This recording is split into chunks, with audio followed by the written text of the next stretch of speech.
and welcome to Diabetes Connections in the News. I'm Stacey Sims, and every other Friday, I bring you a short episode with the top diabetes stories and headlines happening now.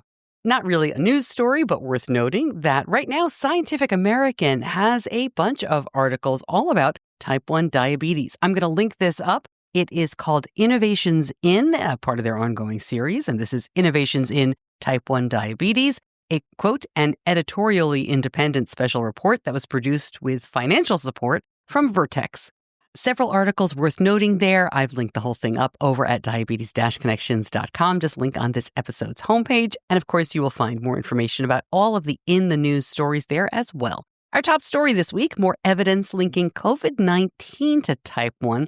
During the COVID-19 pandemic, there was an unexpected increase in the number of cases of type 1 in Sweden, particularly among children under 5 and young adult men. And this infection accelerated the onset of diabetes among children between the ages of 5 and 9. These researchers looked at data from a 17-year period on the incidence of type 1 among all people under the age of 30 in Sweden.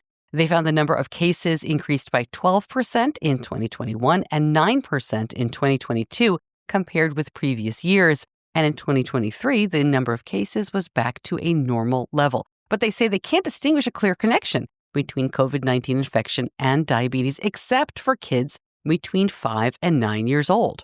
They also say that they are ruling out the COVID-19 vaccine as a cause of increase in diabetes cases because the recommendation for the age group where they saw the strongest increase was not to get vaccinated. Novo Nordisk is ending all work in cell therapy, including a type 1 diabetes program. This is part of a very large reorganization. As part of the move, the company is laying off nearly all the division's 250 employees. The R&D here encompasses work across Parkinson's, chronic heart failure, as well as research aimed at reversing or curing type 1 diabetes. A new gene therapy approach aimed at protecting people with type 1 from developing diabetic kidney disease has shown promising results. This is a study published in Molecular Therapy, showed a 64% reduction in a damage indicator for kidney disease. The study explored the potential of delivering a protein directly into kidney cells. These researchers say it paves the way for a potential new treatment. The FDA has agreed to consider Afrezza inhaled insulin for children and teens. Mankind, which makes Afrezza, submitted the proposal a few weeks ago. It has been assigned a decision deadline date at the end of May 2026. Afrezza first received FDA approval for adults in June of 2014.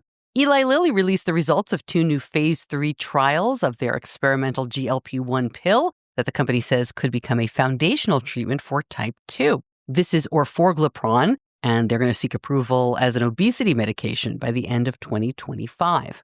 A study released in August showed that orforglipron could help patients lose an average of about 12% of their body weight.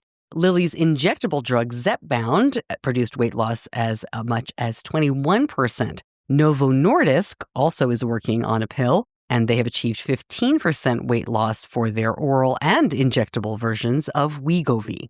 Researchers say they have found a surprising culprit behind obesity, fatty liver disease, diabetes. They say it's silent genetic glitches in the blood system that occur naturally as people age. Stem cells in the bone marrow that produce blood cells gradually accumulate mutations in DNA. Most mutations don't cause any issue, but this condition affects about 10% of older people. It is associated with an increased risk of blood cancer, and it's also linked to a higher risk of obesity and diabetes. But the prevailing thinking is that obesity and related conditions promoted the blood cell changes, not the other way around. It looks like these changes may actually put you at higher risk for obesity and diabetes. A long way to go here, but this team is now trying to figure out how to reverse or prevent diseases caused by these blood cell changes. A new ultra-rapid insulin continues to move forward. A phase 3 clinical trial of biochaperone Lispro, conducted in China, found it safe and effective compared with Humalog, along with a significant reduction of the rise of blood glucose after a test meal. They've already done these trials in people with type 2 diabetes. This insulin is a combination of the biochaperone technology made by a Chinese company combined with insulin Lispro, which is the active ingredient in Humalog. Poor blood sugar control in teenagers with type 1 may be associated with a higher risk of neuropathy in adulthood. This is research from the University of Michigan. The study included kids diagnosed with type 1 between 1990 and 1992, and they looked at their complications and their A1Cs throughout, stopping at 30 years later. There was a significant association between greater deviation from mean childhood A1C and increased neuropathy risk, but not retinopathy. It's interesting to me that the average A1Cs here during the teenage years were about 9%. When they're talking about being substantially higher than childhood and adulthood, the average for those for childhood and adulthood in this study was an A1C of 8. Blue Circle Health has expanded to 5 more states: Massachusetts, Connecticut, Pennsylvania, Virginia, and Kentucky. They now serve 16 states and may add more by the end of the year. Blue Circle Health provides free expert clinical care, education, and support for adults living with type 1. It is free due to funding from the Helmsley Charitable Trust, and the program is currently active in 11 other states. Go to diabetes-connections.com to see the full list. O'Reilly Automotive, Inc. is suing major PBMs and insulin manufacturers, saying they colluded to inflate insulin prices. This accuses CVS Caremark, Express Scripts, Optum Rx, Eli Lilly, Novo Nordisk, and Sanofi of violating the RICO Act. O'Reilly Automotive provides health benefits to about 45,000 members, and they are looking for 3 times the amount of actual damage, as well as restitution, punitive damages, and to recover the cost of their lawsuit. We will be following this one. 3 scientists won the Nobel Prize in Medicine for discoveries about how the immune system knows to attack germs and not our own bodies. In separate projects over several years, these 3 scientists identified the importance of what are now called regulatory T cells, and scientists use these findings in a variety of ways to try to find better treatments for autoimmune diseases, to improve organ transplant success, and to enhance the body's own fight against illness. Experts say these findings are critical to understanding autoimmune diseases such as type 1 diabetes, rheumatoid arthritis, and lupus.